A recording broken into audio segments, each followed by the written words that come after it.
Life moves fast between work, family, relationships, and those impossible expectations we place on ourselves. It's easy to feel stretched thin, like we're showing up for everyone but ourselves. But what if just a few daily habits could shift everything? Not just productivity, but peace.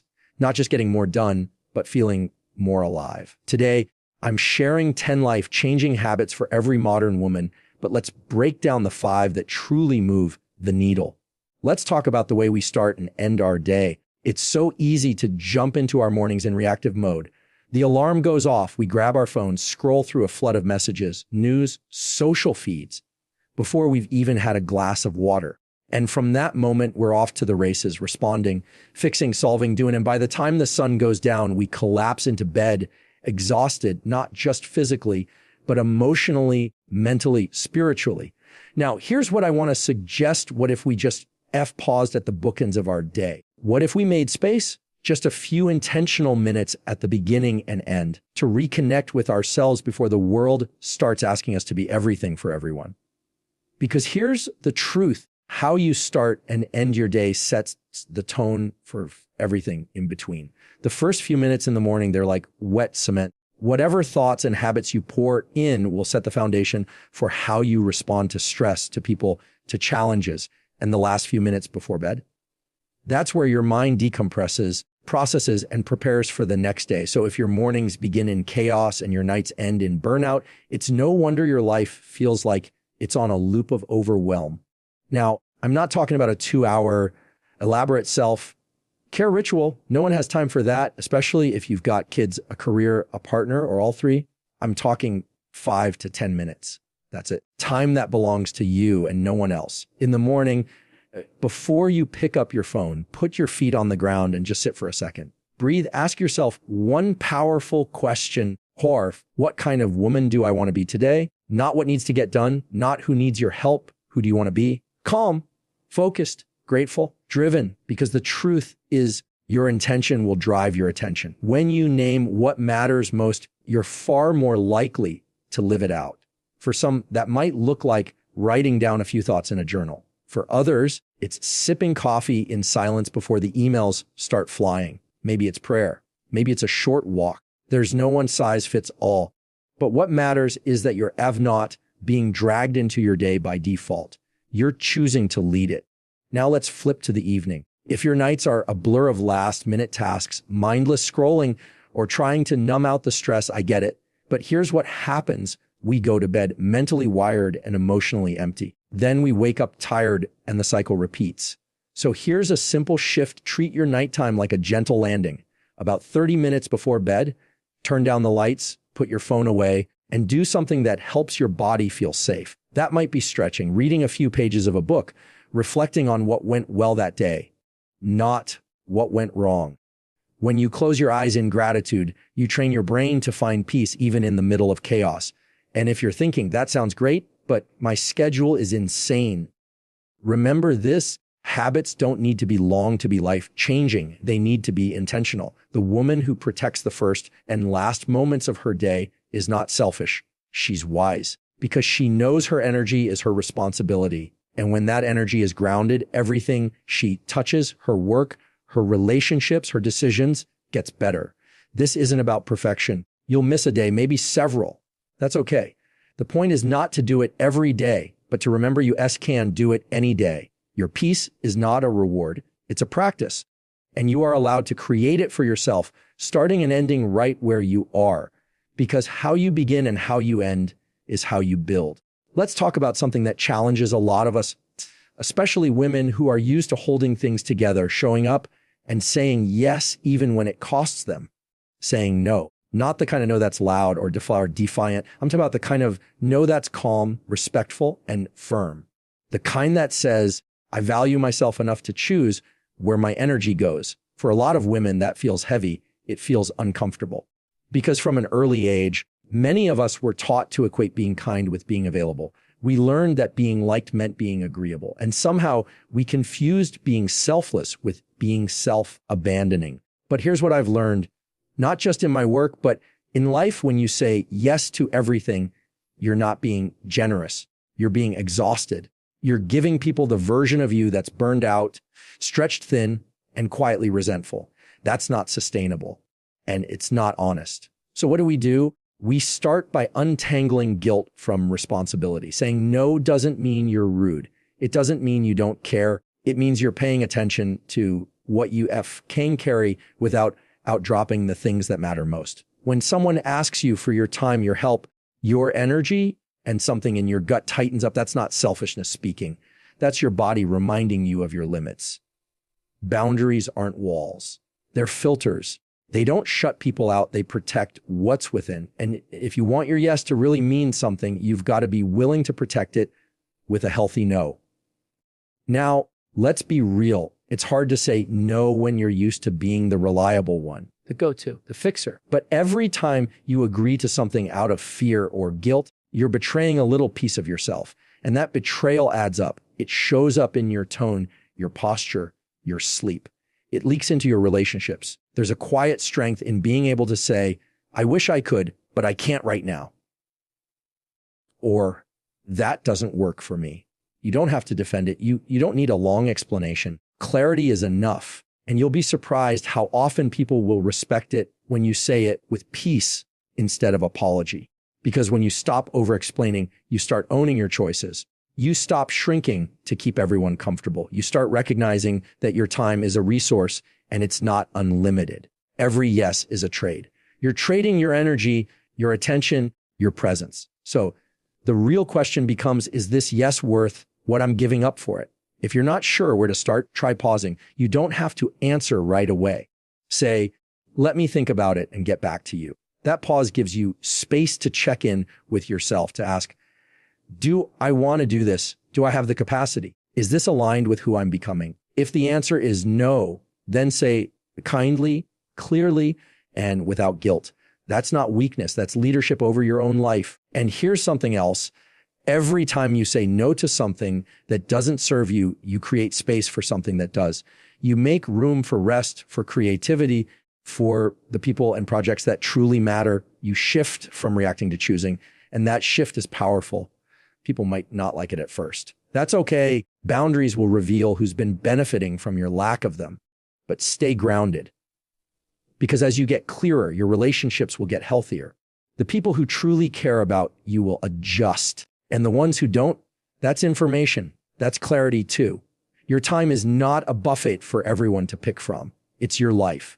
You get to choose what belongs in it. Saying no isn't closing the door to others. It's opening the door to yourself. Because sometimes the most loving thing you can say is no. One of the most overlooked habits in a busy life, especially for modern women constantly pulled in every direction, is the habit of white space. Just the thought of it makes some people uncomfortable. Time with no agenda, no tasks, no productivity.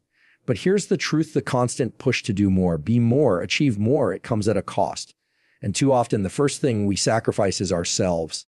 Our schedules are packed, every minute accounted for. From the moment we wake up, it's go mode, meetings, errands, responsibilities, family texts, deadlines. And we convince ourselves that the busier we are, the more valuable we must be.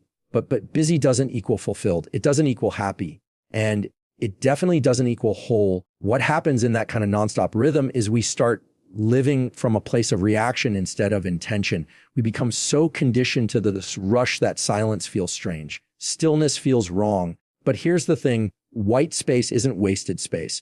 It's where clarity lives. It's where your nervous system can reset.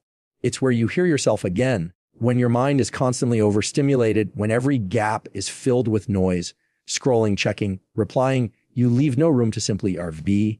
And being is where your deeper self starts to speak. The part of you that's not trying to prove anything. The part that's just tired of surviving and ready to start feeling again. White space is not a luxury. It's a necessity, especially if you want to live with alignment instead of burnout. Now, let me be clear. This doesn't mean you clear your calendar and disappear for a week. It means you start small. 5 minutes, 10 minutes, a short walk without your phone, sitting in the car before walking into your house, not jumping to fill every lull in your day. It's those small pauses that give your brain the reset it's been begging for.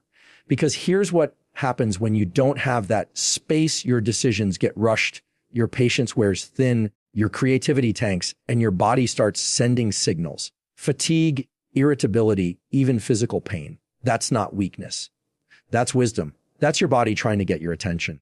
Some of the most powerful breakthroughs don't come when we're pushing. They come when we finally stop, when we allow room for reflection, when we stop stuffing every second with noise and let silence do its quiet work. Think about your calendar for a second. Is it packed edge to edge? If someone looked at it, would they see any time reserved for you? If the answer is no, that's not a sign of strength. That's a red flag. You don't need to earn your rest. You don't need to justify time spent not producing. You're allowed to pause simply because you need to. And if the idea of doing nothing makes you anxious, that's probably a sign you need it even more. Because somewhere along the way, we've tied our worth to our output. And that's a dangerous equation because it never lets you rest. But you are not a machine. You are a human being with limits, with emotions, with rhythms that need tending to. White space honors that. It says, I'm not just here to keep going. I'm here to live. Some of the women I know who are the most grounded, the most wise, the most resilient, they don't just grind through life. They step back. They reflect. They protect time that has a no agenda. And ironically, that's what gives them the clarity and strength to show up when it matters. White space isn't about disconnecting from your life. It's about reconnecting with it. It's the pause that lets you remember what's actually worth your energy. It's the breath between the sentences of your story that makes the whole thing make sense. So if your life feels like one long run on sentence, maybe it's time to add a comma, a pause, a breath, because rest is not what you do when you're done. It's what allows you to keep going with purpose. Let's talk about the way you treat your body, not from a place of pressure or comparison, but from a place of respect. We live in a world that constantly tells women how they should look, what they should weigh, how they should eat, what they should cut out. And it's exhausting. Somewhere along the way, food became either reward or punishment. Movement became something we do because we hate how we feel, not because we love how we live. But I want to reframe this. What if you started fueling your body like someone you actually care about? Because the way you treat your body sends a message to yourself. It's not about diets. It's not about following every wellness trend. And it's not about guilt. It's about asking yourself, am I giving my body what it needs to support the life I want? If the answer is no, it's not shame. It's simply a signal that it's time to realign. Think about it. When your body is undernourished, sleep deprived, or constantly inflamed, it doesn't just affect your health. It impacts your mood, your energy, your patience, your focus, your resilience, the version of you that gets through the day snapping at people foggy and running on fumes. That's not who you really are. That's who you become when your body is running on low. Now, I'm not talking about perfection. I'm not telling you to go organic, only clean eating, no sugar, full paleo by Monday. That's not sustainable. What I am saying is this: you wouldn't put watered down gas in a high performance vehicle and expect it to run well. Why would you do it to yourself? Hydration, protein, fiber, sleep. These aren't luxuries. They're the basics.